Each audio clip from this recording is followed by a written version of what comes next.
목요일은 중요한 일들이 많으셨습니다. 성찬식도 있었고요. 최후의 만찬이 있었죠. 그리고 세족식도 하셨습니다. 그리고 가슴 아픈 건 유다의 배신이 본격화되어서 가룟 유다는 자신의 계획을 실천하기 시작합니다.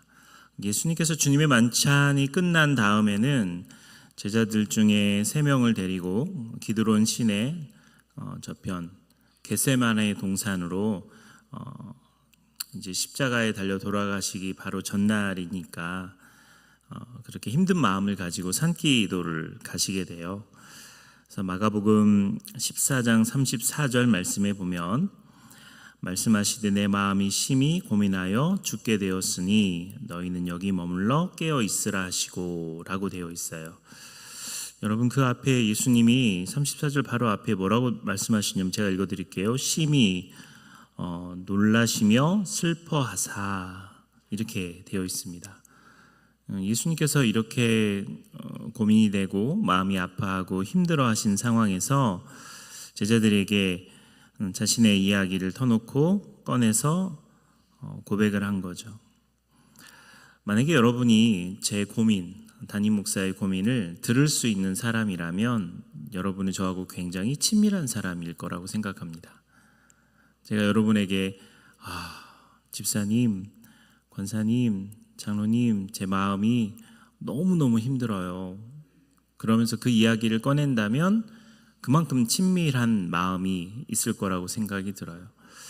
저는 목회를 하면서 모든 성도들이 그와 같은 이야기를 듣고 모든 성도들이 그와 같은 것에 공감하고 같이 기도하는 교회가 된다면 너무 좋지 않을까라는 생각을 지울 수가 없어요. 어떤 사람에게만 하고 어떤 사람에게는 안 하고가 아니라 그냥 내가 갖고 있는 마음을 솔직하게 이야기를 해도 성도들이 그 얘기를 듣고 같이 기도하는 그런 공동체가 되면 그건 되게 멋지거든요. 예수님의 제자들에게 예수님의 고민을 이야기했어요. 여러분, 예수님의 고민을 들은 사람이에요? 예수님의 기도 제목을 들은 사람들이에요. 이 사람 되게 특별한 사람들이에요. 예수님이 한 번도 그들에게 그런 기도 제목, 그런 고민들, 나 너무 힘들다라고 이야기하신 적이 없는데 지금 그 이야기를 이 사람들에게 이야기했습니다. 예수님께서는 지금 완전한 인간이셔서 심히 죽을 지경이라고 그렇게 느끼시는 겁니다. 하루 종일 말씀을 전하시면 피곤함을 느끼고요. 슬프면 우시고 기쁘면 웃으시고 배고프시면 드시고 또 갈증 나실 때는 마시는 그런 완전한 인간이길래 그 예수님께서 지금 이 모든 상황에서 완전한 인간으로 갖고 있는 그 중대한 고민, 아픔, 이 이야기를 제자들에게 하게 된 것입니다. 그림 하나 보여드릴게요. 어렸을 때부터 여러분이 많이 보셨던 이 그림 기억하시죠? 여기 장소가 어딘 줄 아세요? 저 장소가 겟세마네 동산이에요. 여러분, 겟세마네 동산은 예루살렘에서 길 건너편에 있습니다.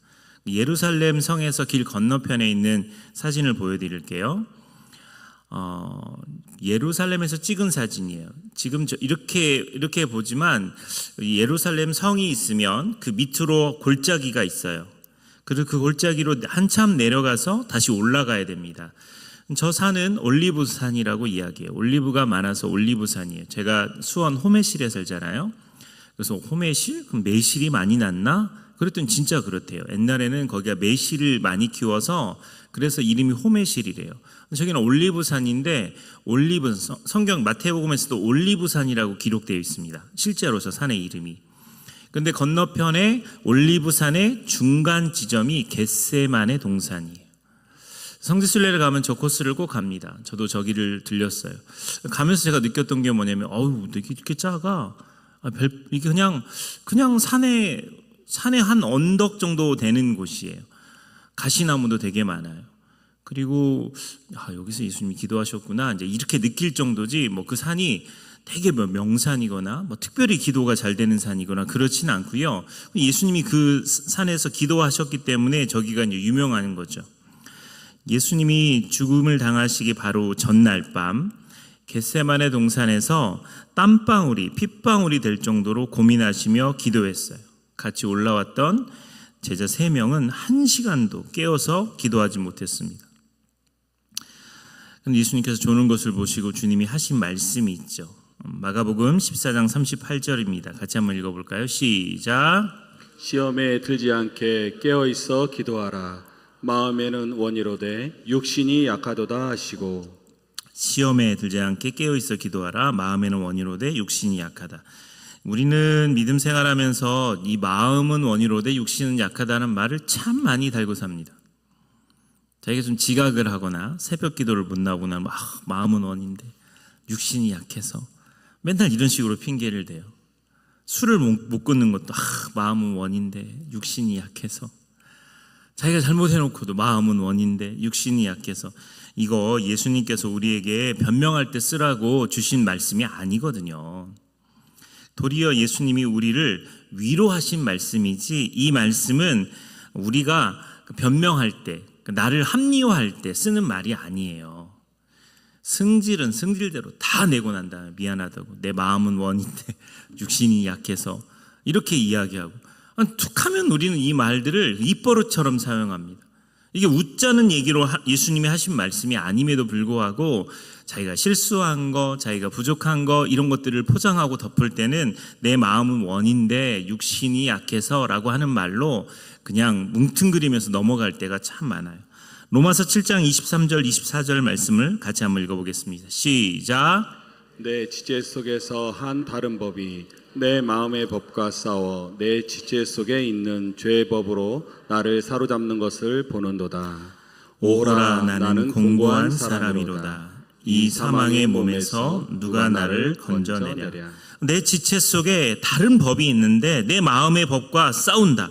내 지체 속에 있는 이 죄의 법이 나를 사로잡아서 내가 정말 내가 원하는 게 아니라 다른 것들을 하고 있다라고 사도 바울이 이야기합니다.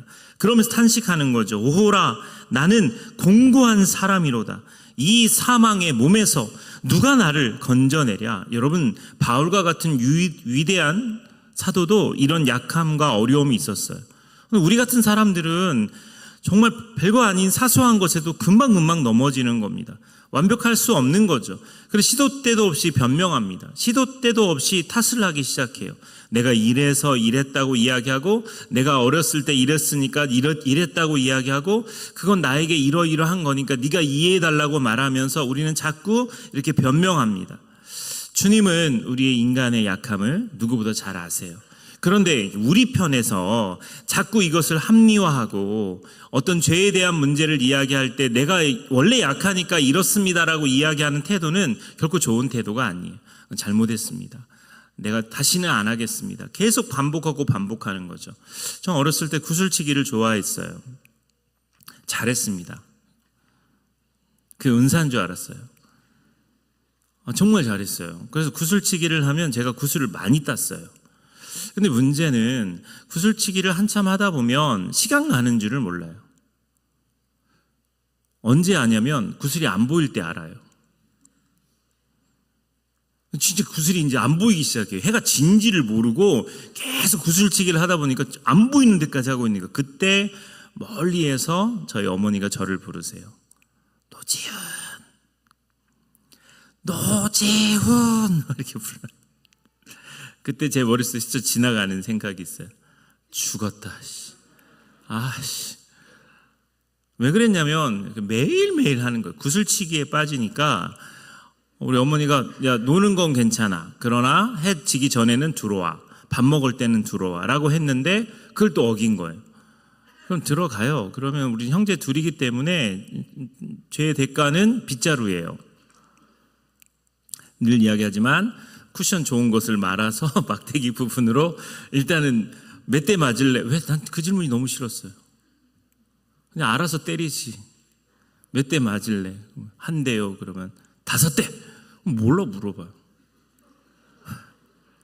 이미 어머니는 5대를 때릴 것을 마음에 확정하고 기도 응답을 받았는데 왜 저한테 그걸 물어보냐고. 그때마다 진짜 많이 했던 대사가 있어요. 잘못했어요. 다시는 안 그럴게요. 아유, 지긋지긋하게 했어요. 정말 잘못했어. 다시는 안 그럴게요. 손바닥이 잘못했어요. 다시는 안 그럴게요. 이 이야기를 그때 너무 많이 빌어갖고 제 손이 작아요. 진짜 여러분, 제 손이 너무 작아요. 정말 잘못했어요. 다시는 안 그럴게요. 막 그러면 싹싹싹 비는 거. 그래도 이제 우리 어머니는 때리셨어요. 때리면 이제 고개를 탁 숙이고 있는데 장파 안에 이렇게 눈물이 뚝뚝 떨어지면서 제가 상상력이 좋아가지고 눈물이 떨어지면서 갑자기 막 상상을 하기 시작, 엉뚱한 생각을 하기 시작해요. 그리고 어머니가 뭐 말하면 이렇게 들려요. 명확하게 안 들려. 뭐라고 하는지도 안 들려. 그때는 저 혼자 상상을 하면서 매를 맞고 또 그러면서 또 딴짓한다고 또 맞고, 그러면 늘 하던 대사처럼 잘못했어요. 다시는 안 그럴게요. 그거를 무한 반복합니다. 지금도 구슬치기를 못 버렸어요. 제가 저기 밖에 나가서 구슬치기 하고 있다가 고성호 목사님 뛰어와가지고 목사님 지금 설교하실 시간이에요. 아 그래요? 빨리 가야지. 그리고 올라왔어요. 말이 돼요? 안 돼요? 목사님, 제가 만약에 구슬치기를 지금도 못 끊었다면 심각한 거예요. 기도 많이 하셔야 되는 거. 예전에 내가 죄 지었던 문제들이 있는데 지금 그거 하지 않잖아요. 왜냐하면 가치가 달라졌기 때문에 그래요. 가치가 달라지니까 그건 나한테 더 이상 뭐 즐거움의 대상이 되지 않아요. 그런데 우리 신앙을 가만히 보면 늘 넘어지는 데서 또 넘어져요. 늘 무너지는 현장에서 또 무너져요. 이놈의 혈기를 하나님 나를 좀 죽게 해주세요. 내 자아가 죽게 해주세요. 맨날 그렇게 기도는 해요. 근데 또 넘어져요. 내 남편에게 그렇게 안 하게 해주세요. 아이들에게 화내지 않게 해주세요. 뭐하지 않게 해주세요. 그게 무한 반복으로 갑니다. 갑자기 어떤 순간에 똑같이 그 죄를 져요. 하나님 앞에 또 기도합니다. 한참 잘못했어요. 다시는 안 그럴게요. 그러면서 또 그게 반복이 되는 거예요. 여러분, 그래서 예수님은 우리의 약함을 너무너무 잘 아셔서 그들이 한시도 깨어있지 못하는 모습을 이해하세요. 예수님이 만약에 이 본문에서 마가복음 14장 31절을 보면 이 본문이 시작하는 부분이, 오늘 제가 선택한 본문이 시작하는 부분인데, 너희들이 다 나를 버릴 것이다 라고 이야기를 하자마자 베드로가 이렇게 이야기합니다. 내가 주와 함께 죽을지언정 주를 부인하지 않겠나이다. 이렇게 이야기를 해요. 그랬더니 모든 제자도 그와 똑같이 이야기합니다. 주님, 주와 함께 죽을지언정 주를 배신하진 않겠습니다. 그리고 42절 마지막 절에 일어나라, 함께 가자, 보라 나를 파는 자가 가까이 왔느니라 라고 이야기를 해요. 그리고 그 장에 마가복음 14장에 제자들 다 도망갑니다. 주와 함께 죽을지언정 주를 부인하지 않겠습니다. 일어나라, 함께 가자, 나를 파는 자가 가까이 왔다 라고 이야기하면서 주님이 같이 가자고 이야기하지만 요한이라고 하는 제자를 제외하고는 모두 다 싸그리 다 도망가 버려요. 그래도 베드로는 나중에 좀 쫓아오죠. 내일 이야기인데 어쨌든 그렇습니다. 그때 예수님의 마음속에 뭐라고 생각하셨어요? 예수님 얼마나 기분이 나쁘셨을까? 제자들이 막 도망가는 장면을 보자마자 예수님 마음이 어떠셨을까? 기분이 굉장히 상했을 것 같은데 예수님 이해하셨을 것 같아요. 그래서 마가복음 14장 38절에 보면 시험에 들지 않게 깨어있어 기도하라, 이게 먼저 나오고요. 그 다음에 마음의 원이로되 육신이 약하다, 이 이야기를 설명하시는 거예요. 주님이 그들이 무너질 것을 이미 알고 계셨어요. 시험에 들 것도 알고 계셨어요. 그런데 너희들 기도하지 않으면 시험에 들어. 그러니까 깨어서 기도해야 돼. 이게 주님이 하시는 말씀이었어요. 그리고 마음에는 원이로되라고 했던 이 원이로되라는 이 단어가 헬라어 단어에서는 자원하면서 하려는 그 갈망을 표현하고 있어요. 그러니까 주님이 그걸 너무나 잘 아시는 거죠. 이 제자들이 마음은 원이로되, 영혼은 원이로되라고 이야기하는 너희들이 그렇게 갈망하지만, 너희들이 그렇게 사모하지만, 너희들이 정말 그렇게 하려고 노력했던 걸 내가 알지만 육신이 약하다라고 이해하시는 이 부분을 주님이 우리에게 주시는 위로의 메시지라는 거예요.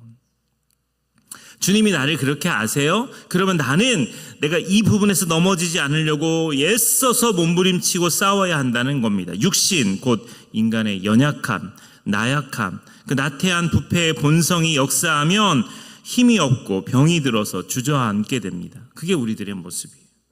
안 해야지. 나 안 해야지. 나 그런 거 하면 안 되지. 내가 그렇게 말하면 안 되지. 나 그렇게 살면 안 되지. 이것을 무한 반복하면서 이야기를 하지만 어느 순간 나도 모르게 그냥 흘러나오는 겁니다. 어느 순간 나도 모르게 그 행동을 하게 되는 거예요. 이것이 우리들의 모습이라는 거예요. 예수님이 겟세마네 동산에서 잠을 자는 제자들에게 2번이나 찾아와 경고하십니다. 근데 책망을 하신 것 같지는 않아요. 그리고 제자들에게 절망하지도 않으십니다. 그들 속에 심겨진 그 마음의 원함, 그리고 그들의 육신의 약함, 이것들이 지금은 싸우고 있지만 결국 끝내 이길 것을 알기 때문에 예수님은 그들에게 실망하지 않아요. 여러분, 12제자들 거의 대부분이 순교했잖아요.